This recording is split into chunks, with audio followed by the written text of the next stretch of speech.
बहुत धन्यवाद गोविंद भाई। नेक्स्ट स्पीकर माननीय सदस्य श्री राघव चड्ढा जी। Thank you, sir. Sir, demand for supplementary grants is almost like an annual formality in this house.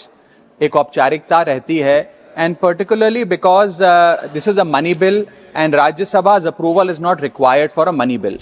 But I would like to use this opportunity to give three concrete suggestions by voicing my three concrete concerns before the finance minister, and I hope she takes cognizance of this.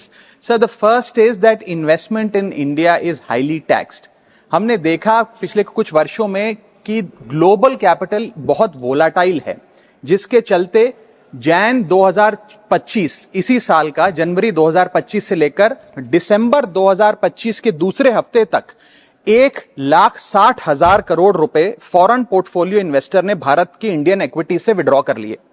जब ये withdraw किया गया उस समय domestic institutional investor और domestic investors Bharat के stock market की रक्षा करने के लिए आगे बढ़े, और इसी पीरियड में डोमेस्टिक इन्वेस्टर ने 7 लाख करोड़ रुपए भारत की इंडियन इक्विटीज में इन्वेस्ट किया।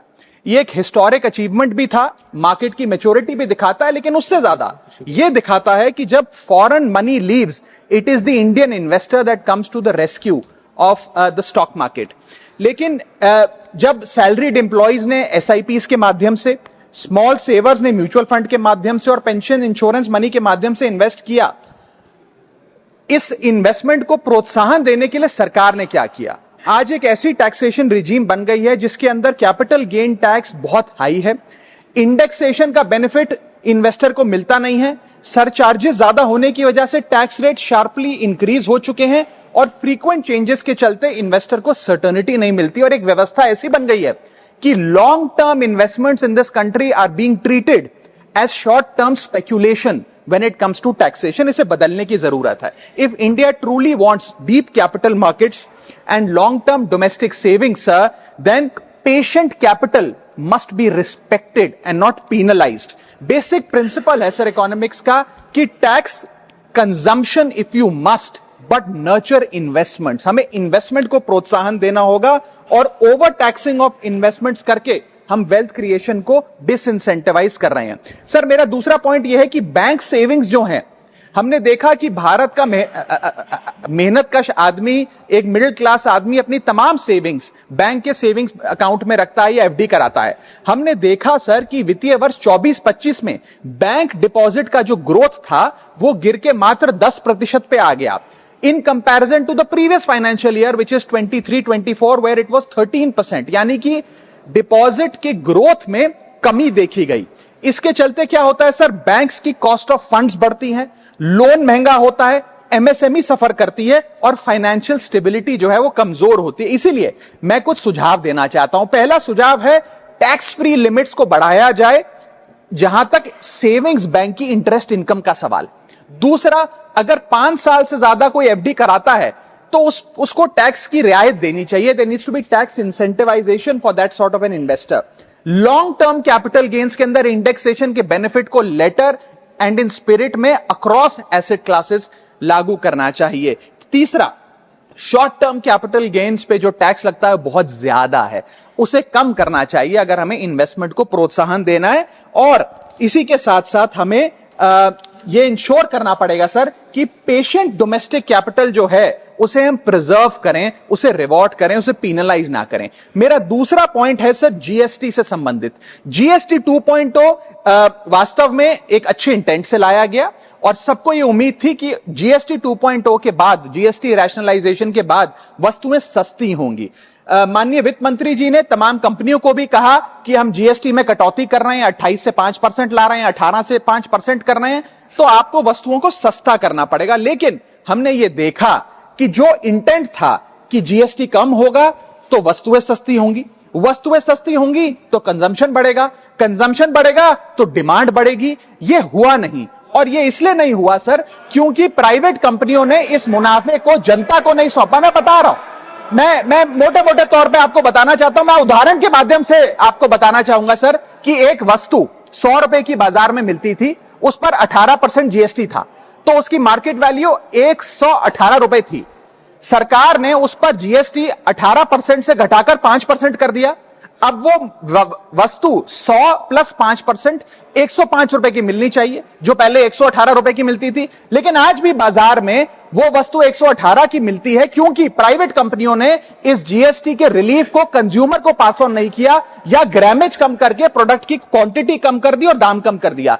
इसीलिए यह जरूरी है कि पास थ्रू का बेनिफिट पूरी तरीके से प्राइवेट कंपनियां जो कंज्यूमर को दें, ताकि जीएसटी की इस रैशनलाइजेशन का कटिंग एज लेवल पे कंज्यूमर को फायदा हो। हमने देखा सर, इंडिपेंडेंट सर्वे बताते हैं, खास तौर पे लोकल सर्कल्स का एक सर्वे, कि एफएमसीजी, फार्मा और पैकेज फूड की इंडस्ट्री के अंदर मात्र 10% कंज्यूमर को फुल जीएसटी का बेनिफिट मिला।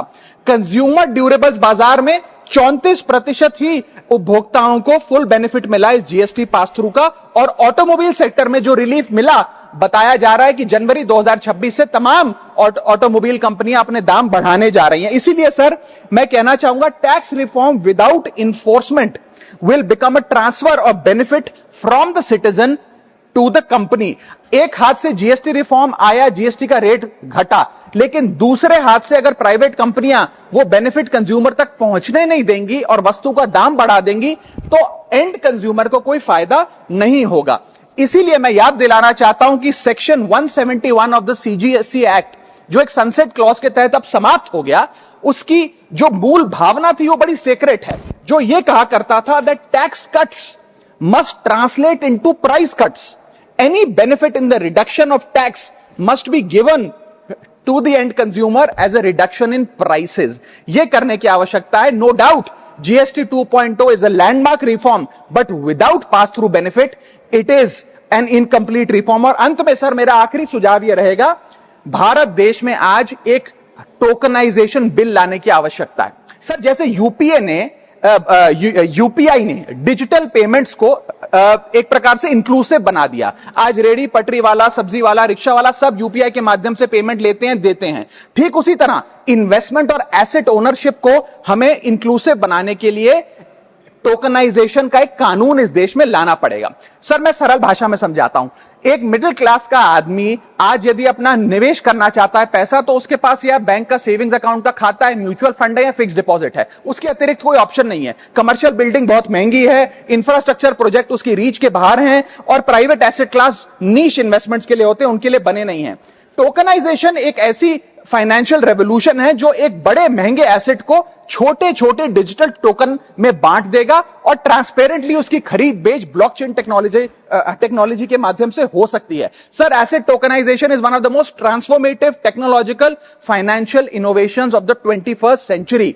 और मैं बताना चाहूंगा सर कि जैसे एक आम आदमी एक कंपनी का शेयर खरीद के उसमें हिस्सेदारी ले सकता है और उसकी अप्रिसिएशन का, मुनाफा का स्वाद ले सकता है, ठीक वैसे ही एसेट टोकनाइजेशन आने से रियल वर्ल्ड एसेट्स जैसे कि real estate projects, infra projects, commodities, IPR, इन सब को छोटे छोटे डिजिटल टोकन्स में बांट दिया जाएगा, जिसे कोई भी खरीद बेच करके इस ट्रेडेबल टोकन का फायदा ले सकता है और इसके मुनाफे में हिस्सेदार बन सकता है। इसका मतलब यह है कि ये बड़े बड़े एसेट्स सिर्फ करोड़पति अरबपति लोगों के लिए नहीं, बल्कि इन बड़े बड़े एसेट्स को देश का आम आदमी खरीद सकता है और उसकी बड़ी रिटर्न्स का स्वाद ले सकता है। मैं उदाहरण देता हूं सर आज 10 ग्राम सोना भारत में लगभग 1,35,000 रुपए का मिलता है।